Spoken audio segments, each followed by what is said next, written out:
Hey folks, thanks for tuning in today. Let's see how this works doing it on my iPad Pro. We're going to talk about tattoo design for the human body and, why everybody always talks about designing things to face inward on Ink Masters and that kind of stuff. And any of those shows you watch that are about tattooing and proper tattoo design and why we care about facing things inward instead of outward, right?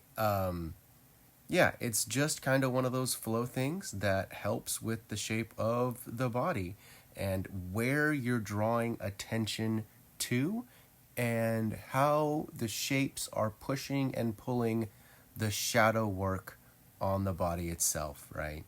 And so you can kind of see here as I'm drawing these little spirals on this woman here, you could see what these basic breakdown shapes are as we section out the body and sort of compartmentalize things. It really does help to have a bit of human anatomy understanding when you're doing this kind of stuff. But really, it's also about aesthetics on what that expectation is, for eye-pleasing shapes. Now, again, this is all just based around, what is attractive for feminine and masculine stuff. If you don't really, if you're not into that and you like different aesthetics and you like patchwork style and you like these other things, that's absolutely fine. That's not really what we're talking about here. These are really just rough, general rules, that when, if you're designing a side of the butt piece here like this, a big giant thigh piece, that there's these kind of basic block areas, right? Where I'm designing this bird, you can kind of tell that, I'm not even facing it. Well, I am facing it inward, right? You can see that it's sort of got this inward shape that kind of flows along those background spirals there. I'm not going to break this green line just because I think it looks good to keep that shin where it's at, right? These kinds of things. 'Cause if we had that designed the other way, it would look weird, right? Again, with just like a simple flower piece, keeping a nice focal point in that main area and then having other smaller focal points in sort of the main area, right? Where you've got one, on that back thigh muscle, one on the front quad muscle, and then again, where I'm drawing these green lines, not breaking certain areas or certain shadow points, right, to kind of accentuate, right, yeah. So you'll see how I'm drawing here, where this is the kind of stuff that we're gonna want to do to, again, accentuate feminine lines.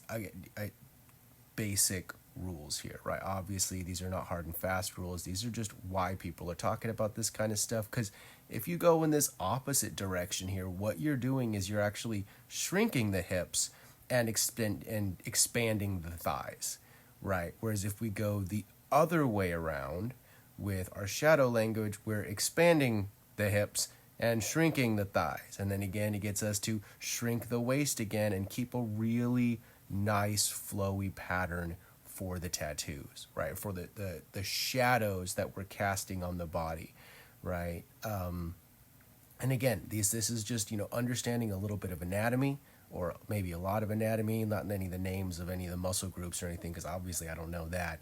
But I have done enough studying to know what these basic things are, where the traps are there, or lats, right? Because traps are in your neck,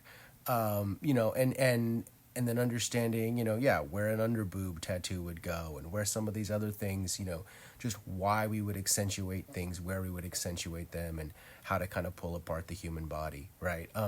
And the same kinds of things go for the male body, right? But again, we kind of accentuate different things, but at the same time, we are sort of pulling attention to those same kind of areas, but in different ways, right? So, as you can see, I'm drawing my little, wraparound map there, and it's not really that important. We're just going to focus on the back here. And the fact that the back is weird and that you can face a couple of silly, horribly drawn birds inwards on the back here and have it look really good. But there's going to be things you're going to want to consider for why you would face them inwards and how you would face them inwards, right? Because I mean, that would look fine. Nobody would really have a problem with that. It's not a big deal. You could also face them outwards like this. This is technically more correct, you know, if we're following quote unquote Ink Master rules and that kind of stuff. But to me, what's more important is following these shadow lines, right? Not breaking these shoulder areas, you know, why we block out the head that way. And you know, again, you know, as I'm drawing these lines here, you can see that on the man body, we're going to actually change it up so that we do decentuate the hips and accentuate the thickness of the thighs, right? And so it's actually going in an opposite way, because you squish the butt down, you make the thighs thicker, and it makes dude looks like he's got a bigger V shape on his lat muscles there, whatever those cobra muscles are, right? And yeah, but again, to me, it's really about accentuating these nice circles around the shoulders, right? And not breaking these purple lines much, so that you still have really nice shapes you can put around the shoulder muscle and make that shoulder muscle pop out, right? Make hey, if you want to do it on the glutes, make those glutes pop out, make those thighs pop out, make the calves pop out, right? And understanding what these different groups are and why we put certain tattoos where we put them, because what part of the body we're accentuating when we're doing that, right? You know, why do we put pec tattoos where we put them? Why do we put rib tattoos and hip tattoos and whatnot where we put them? And why do we face them inwards, right? And the reason I'm drawing these spirals in this direction is to show that that's the direction we want it to flow, right? We want it to flow towards the abs. We want it to flow towards the sternum. We want it to flow down towards the pec and down around the forearms in a certain way. And again, this is just simply a specific type of aesthetic choice that I am saying is good to adhere to. But again, there's all kinds of reasons to break these rules. Slight differences being, you just saw me, you know, put the no under boob tattoo for dudes, right?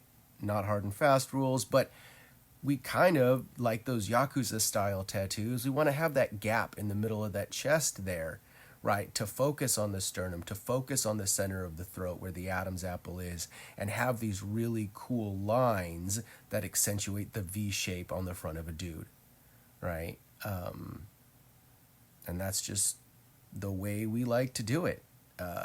It's a fun way to do it.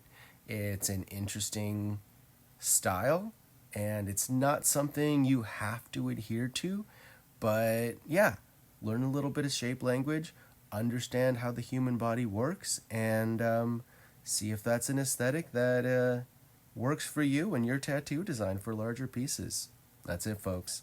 Thanks for watching. Oh, and do comment, subscribe, all that good stuff. I'd love to hear what you guys think about it. Fight me down there in the texty text popper upper deal, because yeah, I'd love to know what y'all think. And thank you for watching.